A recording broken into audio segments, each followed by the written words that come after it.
Good evening, everybody. It's Karen again. Neville to another level regarding EIYPO, and that stands for, it's an acronym standing for Everyone is You Pushed Out. What does that mean? I took some notes today while I was thinking about this live. It's not complicated, you just have to get all of the levels. On the first level, it means that your consciousness is expressed and experienced at all times. And so your mind is showing you your personal bubble reality. Your consciousness makes, not creates, makes your 3D reality every single instant. And you propel yourself through this reality thinking it's real. It is real to you.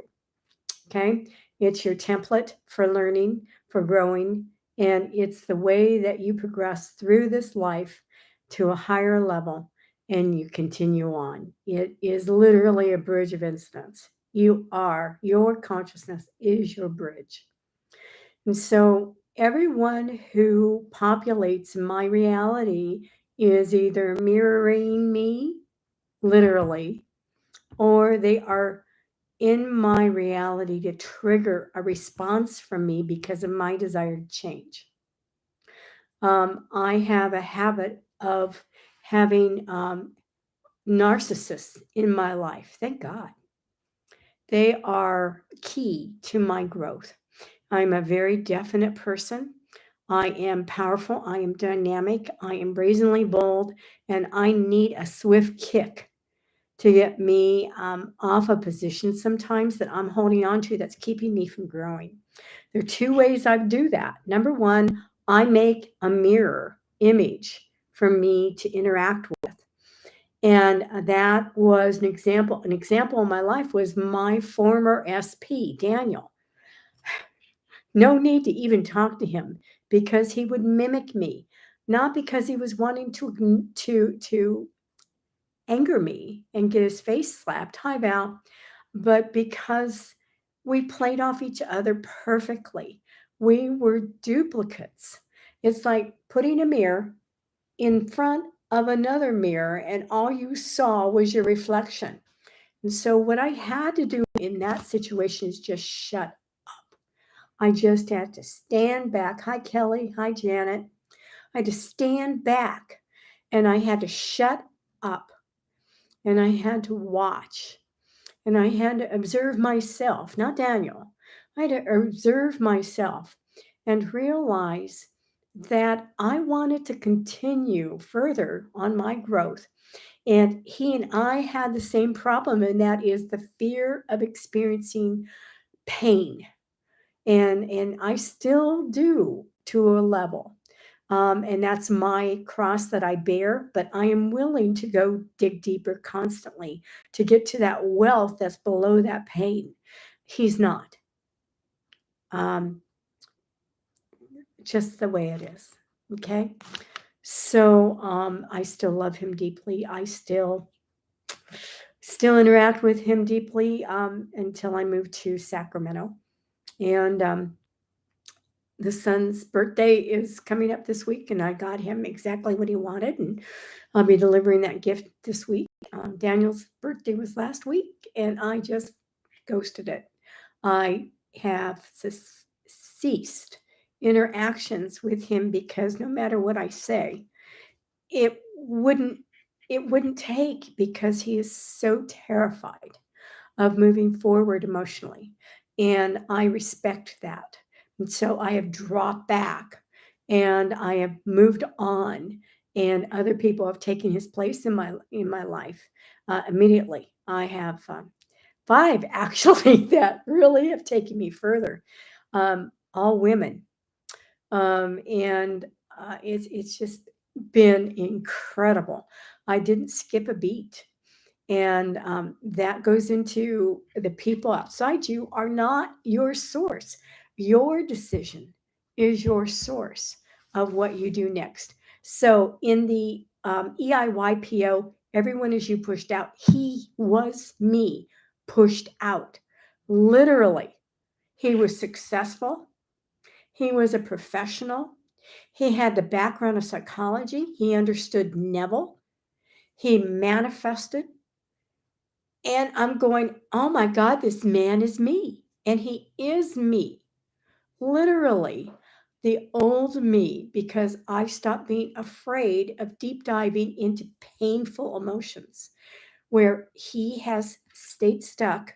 And so he represents my past. And so I've continued on. Now, in the past, also, I have had a narcissist in my life, my ex. Now, how did EIYPO work into that? Everyone is you pushed out. He represented all of the fears that I had about discovering who I was at that time. I met him when I was 16, okay, in a romantic sense.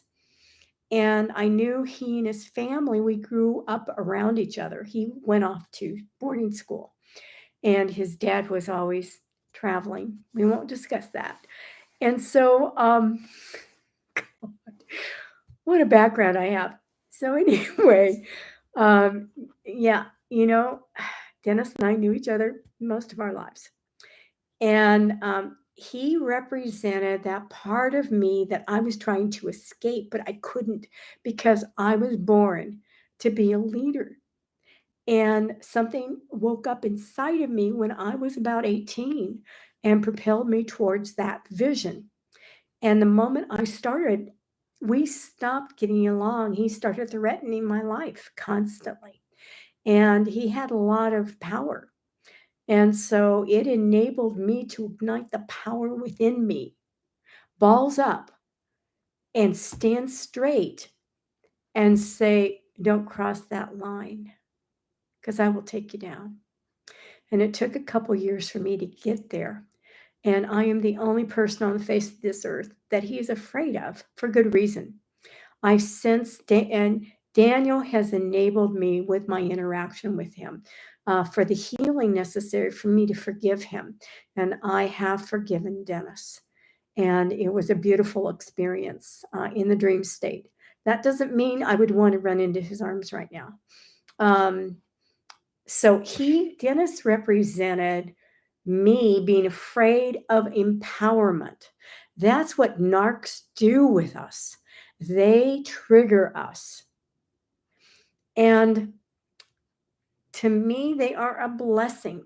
Whenever I get suppressed, a narc knocks me down, or tries to knock me down, or takes a flyby shot and then closes the door in back of them so I can't go after them and knock them down.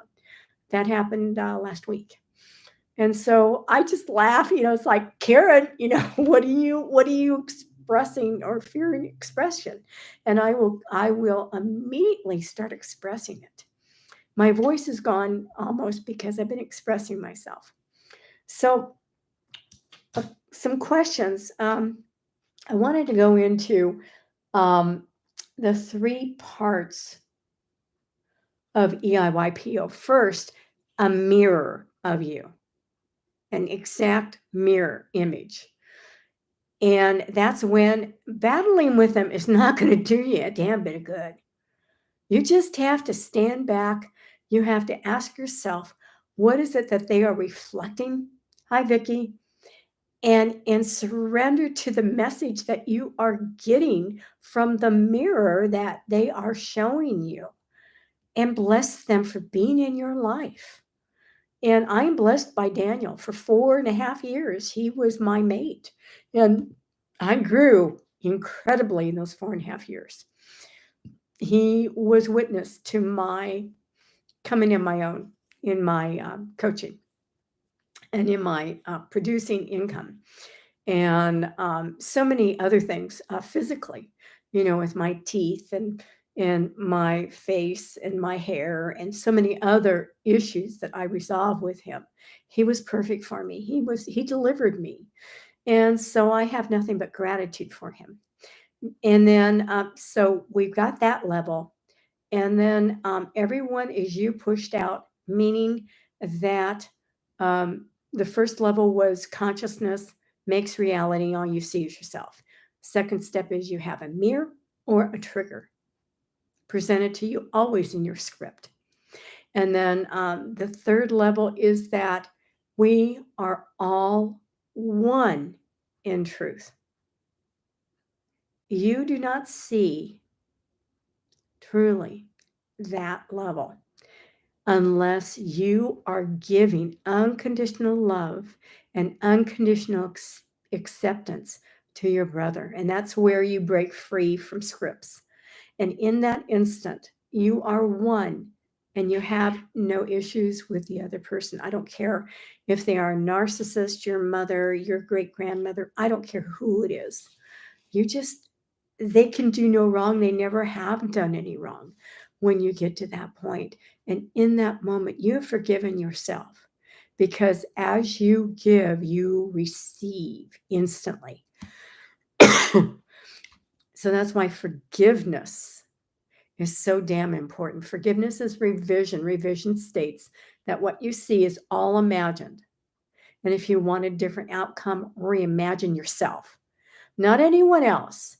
I know that Neville, in his earlier teachings, wanted you to practice revision using incidents and people in your life. That was to train your mind and to also get you to the point where you realize that what you're seeing is just simply all made up, guys. It's all made up. It's an illusional reality. The only true reality is God's reality as oneness and completeness in Him and our brothers. And we are not there yet. Okay? We're still dreaming a dream. And if you want to wake up from the dream, you get involved, you have goals, you set out to achieve those goals, and it's always going back to a state, an improved state, to let go of resentments, to let go of guilt, to let go of fear. That's the path we are on. It's a very long path. And what people do is they go and huddle down into their crypt and they say, I'm not going to play. Every time I go on the path to get something, I get my butt kicked, or somebody, does something horrible to me, or I show somebody else up, and then I'm embarrassed, and then I want to go hide, and I want to lower myself, and you play time out, you play dead, you go into the crypt, and the crypt keeper. I want you to understand this. The crypt keeper is the ego, or the old man, as Neville stated. And guys, you can't stay there forever. You really can't. You can try. I've tried. I stayed there for many years. And that's after knowing Neville. That's after studying A Course in Miracles. I had a chunk come up. It was pretty heavy, and it caused me to have MS. And believe me, that was horrible. For 5 years, I had MS. And so I ended up dragging myself out of the crypt again with MS and saying, this time I'm going to raise myself up from the grave and stay out. And I have. And that was several years ago. So going on, some of the questions that I've been presented with is, what if you have multiple players presented to you at the same time? Are they multiple mirrors? How does that work in EIYPO? As Janet Hessler Nevins and I have discussed, it's your circus. Look at it. You are the ringmaster. Everyone plays a different aspect of yourself. And to me, it's pretty damn funny. I go out the door every day and I see my circus. And sometimes the lions and tigers are just laying down playing with the lambs. And other times, shit, I can't even get out of my street without being almost run over by the lions and by the elephants trampling me, and I just laugh. I think it's so fucking funny.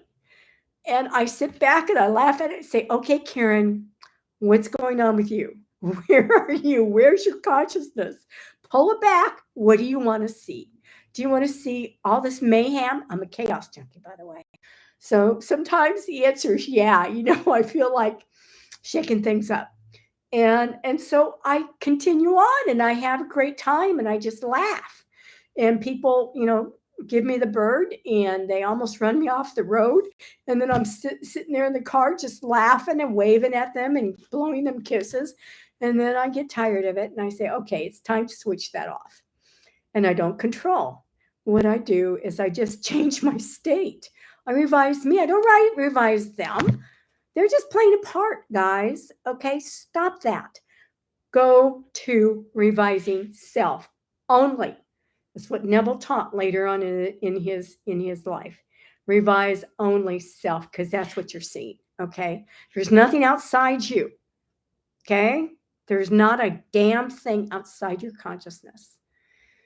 Now, so that's what I do. I tell everybody they're just watching the circus and they're the circus master with the hat on or the ringleader, pardon me, the ringleader.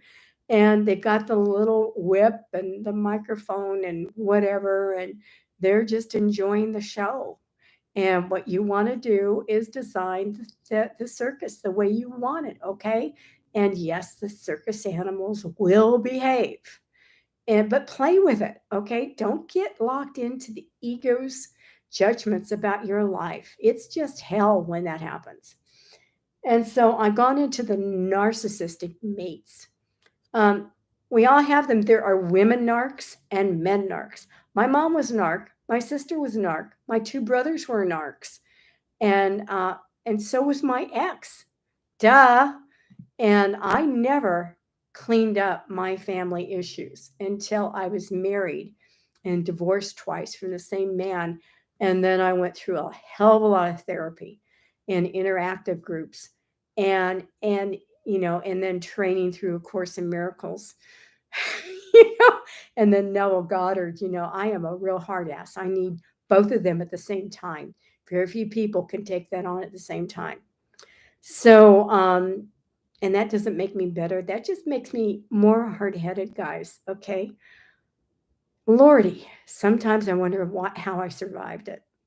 But I did, and now I'm surviving greater things. So, unrequited love. How does that work into EIYPO? So, the guys, I use this example because it's so fun. The guy is married, lives 300 miles away from you, has 2 kids. You haven't seen him in 12 years, but you're pining away for him. I took that coaching client and I did a roto-rooter on her. And she wanted to know how it went into EIYPO. It's just simply very apparent that love, true love, is far away from you, very distant, and with all of the responsibilities this man has, it's impossible. Well, Neville said that you can have whoever you want. Neville did say that, and it is possible, truly is. But then he taught go into the state. The state is where it's at. You want to be the adored or loved woman who is married with a mate who is with you, in agreement with you, to be mated with you solely. And so live that state. You're living a fantasy with a married man, okay? And a lot of people get hooked up into this. So I just got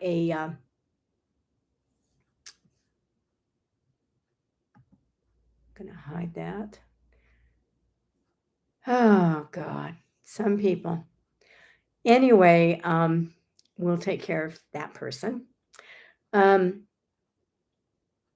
So I want to go into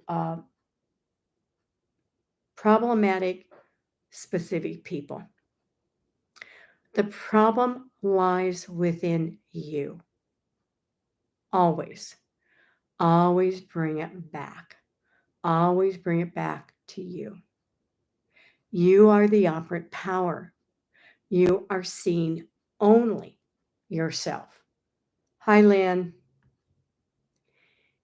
You're only seeing an expression of your consciousness. So if you have a problem relationship, a marriage, that you're trying to figure out what it is, sit back and write down what is it that you're experiencing with the mate.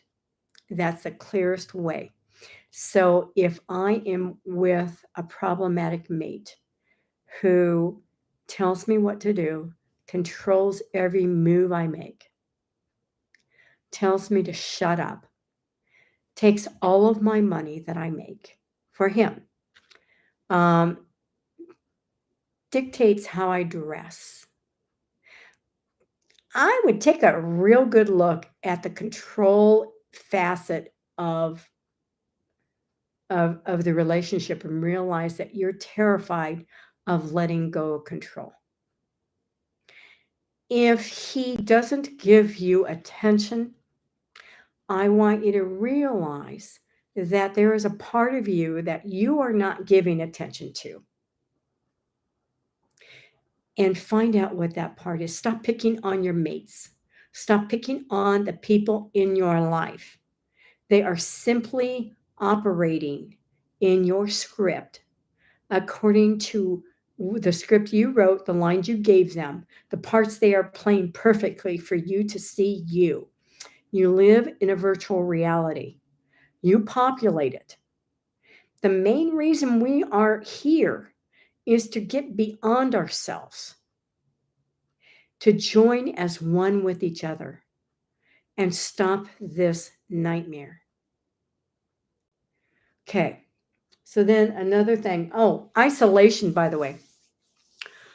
This comes up a lot. A lot of people say, well, I'm screwed no matter what relationship I'm in. I'm going to lock the front door and I do all of my business online. And I am not going to answer the texts and not going to, go on Facebook. I'm not going to interact and I'm going to suck my thumb and I'm going to stay here, hold up with my Haagen-Dazs ice cream. That was me. And I'm not going to do jack shit. Well, okay, that is your choice. We have free will. It's your death also. You are following the dictates of the ego once again. Isolation is death. The crypt keeper wants to keep hold of you, grabs you by the short hairs and says, I will keep you safe from harm. Why don't you just go to sleep? I'll take care of you, and lulls you into a deep isolation. That doesn't work. Okay. You're going to wake up 35 years from now and you're going to start crying because the world has left you behind. And then you're going to come to someone like me and say, Karen, what do I do? And then I'll give you the fast track out of it, which is what I do. You cannot possibly see yourself looking in the mirror, literally in your bathroom. You can't. It's just showing a reflection of your body. You cannot do it on your own. We have to have our brothers. We have to have interaction. Every interaction is golden. A child screaming in back of me. I turn and I look at that child with love in my heart. And I get down to their level and I start playing with them. If I'm in my right mind. If I'm in my wrong mind, which is rare anymore, I glare at the parent, tell the parent perhaps giving them Pepsi in their bottle was a bad idea. I'll do some smart ass remark. I don't go there anymore. I love kids. I really do. And that's a far cry from where I was 5 years ago. If two people are arguing around me, it's in my script. Where am I having the disagreement with myself? Where am I arguing? I argue for my limitations. Cut to the chase. That's what you're arguing for. You argue for your limitations. The argument is between the voice of God within our dream, versus the raucous shrieking of the ego. And what we have a tendency of doing is believing in the noise. And that's why we have to come back constantly and realize the first principle that Neville taught: be still and know I am God. Also, there is a website that's just beautiful, and I give it to all of my coaching students, and I'll give it to you here. It's pausefororinspiration.org. She's a lovely woman, and she's devoted her life to teaching the pause, and it works. She has various pause 4-step cards. Go to the website and take a look at the one that feels the best to you. I have the one with a green border. I bought several copies and I have them all over the house. And whenever I allow the ego to grab me, I raise myself as fast as I can and I go to the pause, or I go to the first principle, or I scream, or I laugh. I clean up a mess. I interact with people. I'm online quite a bit interacting with people. And not just, hi, how are you? Isn't it a beautiful day in the neighborhood? Hell no. I usually smack the shit out of them or raise them up somehow or ask them a real pointed question.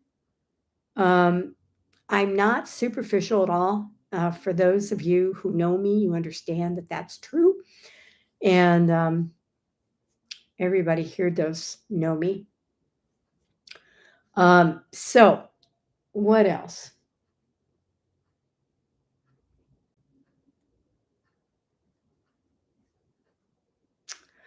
I'm going back to the unrequited love. Unrequited love. If you are used to having relationships that bomb out, bring yourself back to yourself. That's the number 2 relationship you have going. Number 1 is the one that you have with God.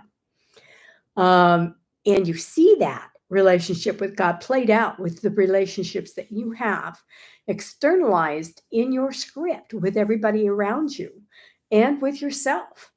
You cannot do this on your own. You can't. And so unrequited love means that you're bombing out on unloving yourself. And you think that your source is external to you, and it really is not. Heartbreak is caused from this. I'm doing my next Zoom a week from next Saturday is going to be on heartbreak, guys. I'm certain to get at least 25 people on that one. It's a big topic. It's one that we all probably can get our teeth sunk into in our hearts. And it isn't just in relationships, it's losing loved ones through death. And it's missing relationships from the past. So we all have broken hearts. And so please, I'll send out something on that next Monday. But I'm going to fade soon, so I'm going to end this. Thank you for joining me right now. And except for that idiot who has nothing to do except bomb live streams. And oh well, they have no life. So take care. I love you. And I will see you hopefully on Wednesday. Bye now.